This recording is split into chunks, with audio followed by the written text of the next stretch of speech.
Hello, hello, hello, Greensboro. Chancellor, please take a seat if you have one. President Biden touched down in Greensboro this afternoon, greeted by local leaders before making his way over to North Carolina A&T.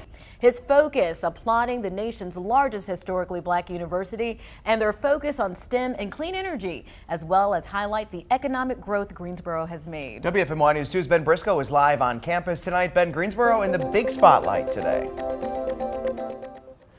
Absolutely. President Joe Biden launched the triad right into that national spotlight, highlighting several of Greensboro's economic achievements recently, like landing the Toyota battery manufacturing plant, Boom Supersonic coming here. Also, Thomas Built Buses getting that huge contract to build all those electric school buses across the nation. Mr. Biden says this is exactly the type of industry he wants across the entire country with his investment in the $250 billion Innovation Act he's trying to get through Congress. It would fund cutting-edge research, science education programs, and green energy manufacturing infrastructure.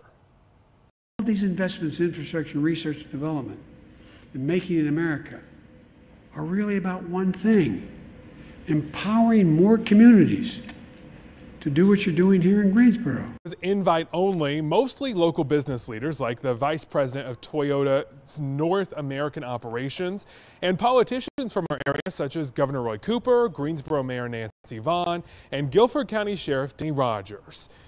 Now, Congresswoman Kathy Manning was there, as well as Cooper, who also both supported the president's innovation plan and talked about more investment like this and how it could help North Carolina. Companies from across the globe are choosing to grow and expand in our state, creating American jobs. We're already on pace to have yet another record-breaking year for new jobs and capital investment in North Carolina. And even through a pandemic, we've announced tens of thousands of jobs and tens of billions of dollars in economic investment across our state, a lot of it right here in the Triad. Republican State Representative John Hardister from Guilford County, though, says that President Biden is to blame for inflation. And if he really wants to create more jobs like we have in Greensboro, what he should do is cut taxes.